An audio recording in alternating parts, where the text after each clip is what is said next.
Hello అండి, అందరికీ welcome back to my 40 days study series. ఇవాళ వచ్చేసి డే 6.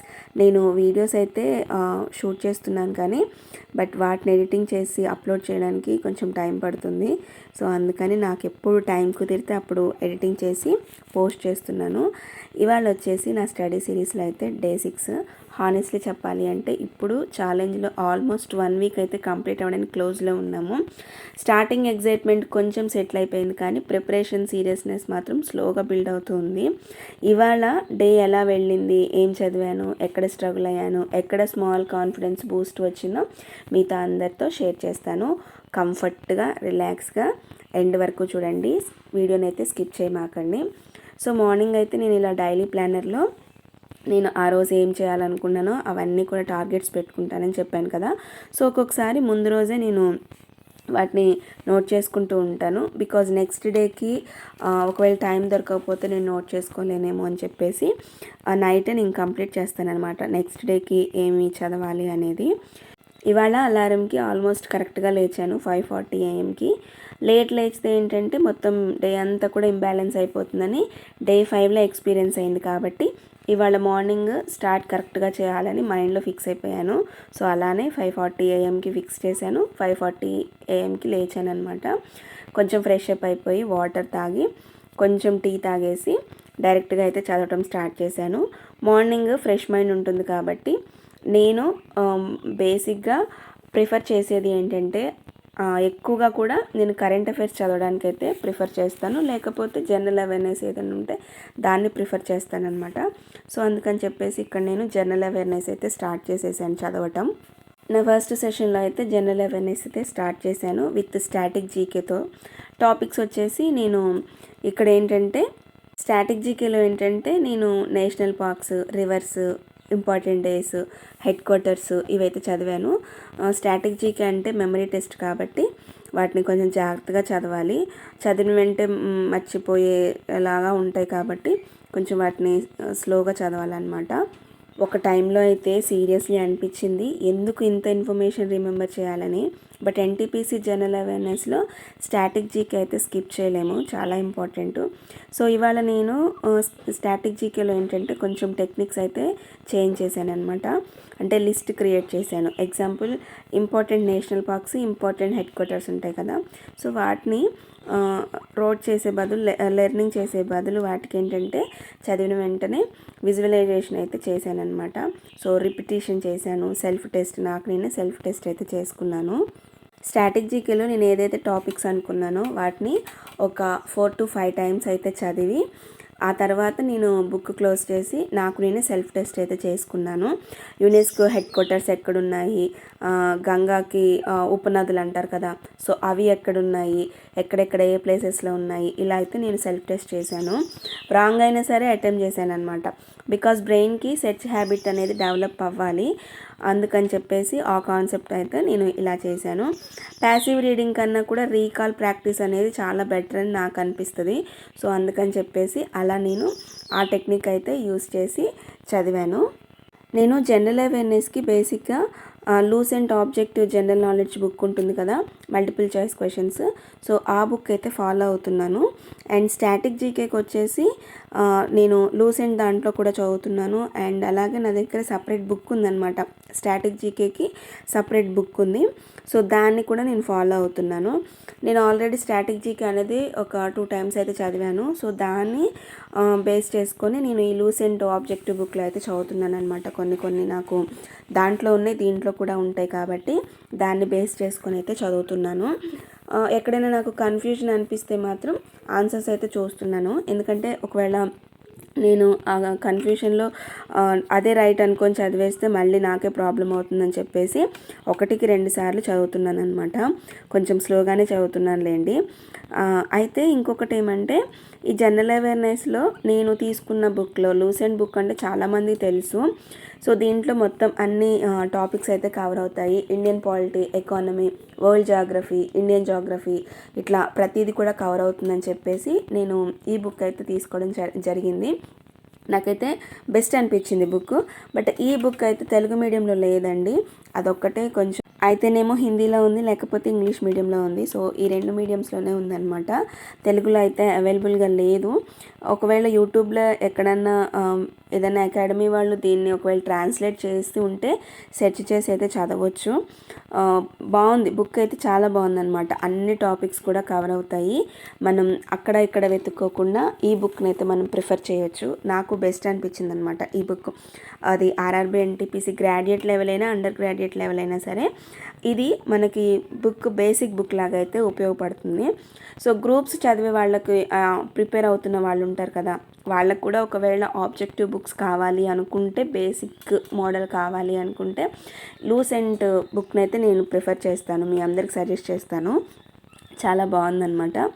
సో ఇక్కడ నేను చదివిన వెంటనే ఇట్లా నేను నోట్ చేసుకుంటాను. డైలీ ప్లానర్లో నోట్స్ అని ఉంటాయన్నమాట. సో నేను ఏదైతే చదివానో దాన్ని కంప్లీట్ చేసేసి రాసేసుకుంటాను అనమాట. సో మళ్ళీ బ్రేక్ తర్వాత నేను ఇక్కడ మళ్ళీ చదవటం స్టార్ట్ చేశాను. నా ఫస్ట్ సెషన్ అయితే నేను 9 to 1:30 వరకు అయితే చదివాను అనమాట. మధ్యలో బ్రేక్ కూడా తీసుకున్నానులేండి. సో అయితే నేను ఫస్ట్ సెషన్లో మొత్తం కూడా జనరల్ అవేర్నెస్కి అండ్ స్టాటిక్ జీకేకి నేను ప్రిఫరెన్స్ ఇచ్చాను. ఎందుకంటే కొంచెం నాకు టాపిక్స్ ఎక్కువగా ఉన్నాయి, కవర్ చేయడం ఇబ్బంది అవుతుందని చెప్పేసి కొంచెం ఎక్కువసేపు చదవాలని నేను మార్నింగ్ సెక్షన్ మొత్తం కూడా జనరల్ అవేర్నెస్కి స్టాటిక్ జీకేకి నేను ప్రిఫరెన్స్ ఇచ్చాను. అండ్ తర్వాత కరెంట్ అఫైర్స్ కూడా నేను దీంట్లోనే ఇంక్లూడ్ చేసి కవర్ చేశాను అనమాట. ఎందుకంటే నేను 1 hour 2 hours అలా పెట్టుకొని చదువుతుంటే నాకు టాపిక్స్ అనేవి కవర్ అవ్వట్లేదు. సో అందుకని మార్నింగ్ సెషన్ అంటే నేను లేచిన తర్వాత 1:30 ఆ టైం వరకు అయితే జనరల్ అవేర్నెస్కి, జనరల్ స్టడీస్కే ఎక్కువ ప్రిఫరెన్స్ ఇవ్వాలని చెప్పేసి దాన్నే నేను చదువుతున్నాను అనమాట. తర్వాత నేను లంచ్కి ముందు కొంచెం బ్రేక్ తీసుకున్నాను. సో ఆ బ్రేక్ తర్వాత మళ్ళీ చదవటం అయితే నేను ఇక్కడ స్టార్ట్ చేశాను.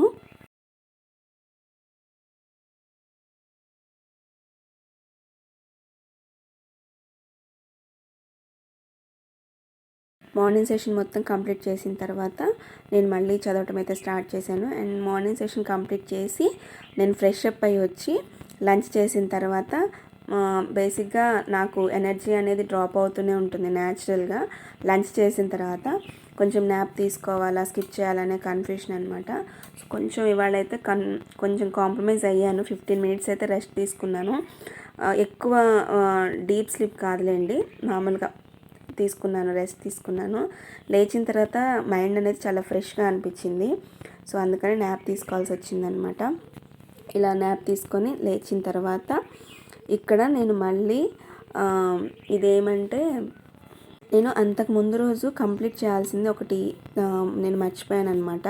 సో దాన్ని కంప్లీట్ చేస్తున్నాను. సో దీని తర్వాత నేను రీజనింగ్ కానీ క్వాంట్ కానీ నేను స్టార్ట్ చేయాలనుకున్నాను. సో అందుకని అది కంప్లీట్ చేసేసిన తర్వాత ఎగ్జామ్ రాసింది ఉంటుంది కదా, సో దాన్ని నేను ఇక్కడైతే నోట్ చేసుకుంటున్నాను అనమాట. మార్క్ టెస్ట్ రాస్తాను కదా, సో దాన్ని ఇక్కడైతే నేను నోట్ చేసుకుంటున్నాను.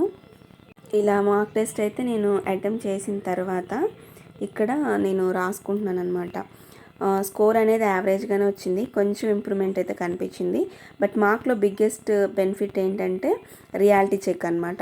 ఎగ్జామ్ ప్రెజర్ అనేది సిమ్యులేషన్గా ఉంటుంది. Time stress, decision making, wrong answers analyse చేయడము, ఇవన్నీ కూడా అవుతాయి కదా. Concept issues and speed issues, silly mistakes కూడా జరుగుతాయి. చాలా క్లారిటీ వస్తుంది మార్క్ టెస్ట్ రాయడం వల్ల. నేను ఇవాళ మార్క్ టెస్ట్ రాసినప్పుడు బ్లడ్ రిలేషన్ క్వశ్చన్లో అయితే ఒక ఫన్నీ మిస్టేక్ జరిగింది. సింపుల్ డయాగ్రామ్ డ్రా చేశాను అనమాట. అండ్ ఆన్సర్ కూడా చూస్ చేశాను. లేటర్ చెక్ చేసుకుంటే ఫాదర్ని అంకుల్ చేసేసాను. కాన్సెప్ట్ మిస్టేక్ అయితే కాదు, కేర్లెస్ ఇంటర్ప్రిటేషన్ అనమాట. సో అందుకని మనం క్వశ్చన్ చదివేటప్పుడు చాలా జాగ్రత్తగా చదవాలి. లెసన్ అగైన్ సేమ్ అనమాట. నాకు మళ్ళీ ఒకసారి అది సేమ్ రిపీట్ అయింది. సో అందుకని రీడ్ స్లోలీ అండర్స్టాండ్ ప్రాపర్లీ అంటారు. నాకు అది బాగా ఫన్నీ మిస్టేక్ అనిపించింది. ఫాదర్ని ఏకంగా అంకుల్ని చేసేసాను అనమాట దాంట్లో. సో అదైతే అట్లా అనిపించింది. ఈ డే 6లో మ్యాక్సిమం నేను ఎక్కువగా జనరల్ అవేర్నెస్కే ప్రిఫరెన్స్ ఇచ్చాను. బికాజ్ అది నాకు కొంచెం ఎక్కువగా ఇబ్బంది అనిపించింది. సో అందుకని దాన్నే చదవటం ఎక్కువగా పెట్టాను అనమాట డే 6లో. సో ఇవాళ నాకు రిఫ్లెక్షన్స్ ఏంటంటే, స్ట్రాంగ్ రియలైజేషన్స్ ఏంటంటే, బేసిక్స్ వీక్ ఉంటే మాత్రం అడ్వాన్స్ ప్రాబ్లమ్స్ అనేది టార్చర్గా ఉంటుంది. సో అదొకటే. అండ్ స్టాటిక్ జీకే పేషెన్సీ టెస్ట్ అనమాట. పేషెన్సీ టెస్ట్ అది. కేర్లెస్ మిస్టేక్స్ కూడా స్టిల్ హ్యాపెనింగ్. ఫన్నీ మిస్టేక్ జరిగిందని చెప్పాను కదా.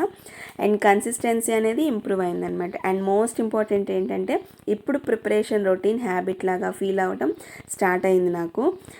ఎర్లియర్ ఫోర్స్ లాగా అయితే అనిపించింది. నవ్ నార్మల్ డైలీ పార్ట్ లాగా కూడా అనిపించింది అనమాట. ఇవాళ అయితే సూపర్ ప్రొడక్టివిటీ డే అయితే కాదనమాట. బట్ టోటలీ వేస్ట్ డే కూడా కాదు, బ్యాలెన్స్డ్గా ఉంది. అండ్ ప్రిపరేషన్ జర్నీలో అదే రియలిస్టిక్ ఎక్స్పెక్టేషన్స్ అయితే అయింది. నాట్ ఎవ్రీడే అమేజింగ్ కాదు కదా, నాట్ ఎవ్రీడే డిజాస్టర్ కూడా కాదు. మోస్ట్లీ ఏంటంటే నార్మల్ ప్రోగ్రెస్ డే లాగా నాకు అనిపించింది. అండ్ డే 7లో నేను టార్గెట్స్ ఏమైతే అనుకున్నానంటే క్వాంట్లో ఏమో టైమ్ అండ్ వర్క్, జిఏలో కరెంట్ అఫైర్స్, రీజనింగ్లో పజిల్స్ అనమాట. అండ్ ఒక లాంగర్ మార్క్ కూడా రాయాలనుకుంటున్నాను. మీరు కూడా ప్రిపరేషన్ చేస్తుంటే స్లోగా ప్రోగ్రెస్ చేయండి అండ్ స్టిల్ ప్రోగ్రెస్ అవ్వండి. కన్ఫ్యూషన్ లెర్నింగ్ సైన్ అనమాట. మిస్టేక్స్ అనేవి ఇంప్రూవ్మెంట్ క్లూస్ లాగా ఉంటాయి. పర్ఫెక్ట్ కాకపోయినా మూవింగ్ ఫార్వర్డ్ అనేది చాలా ఇంపార్టెంట్. ఇదైతే బాగా గుర్తుంచుకోండి. ప్రిపరేషన్ చేసే ప్రతి ఒక్కళ్ళు కూడా స్లోగా మనం ప్రోగ్రెస్ చేస్తేనే అది స్టిల్ ప్రోగ్రెస్ లాగా అవుతుంది. ఓకే అండి, that's my day 6 of 40 days study series.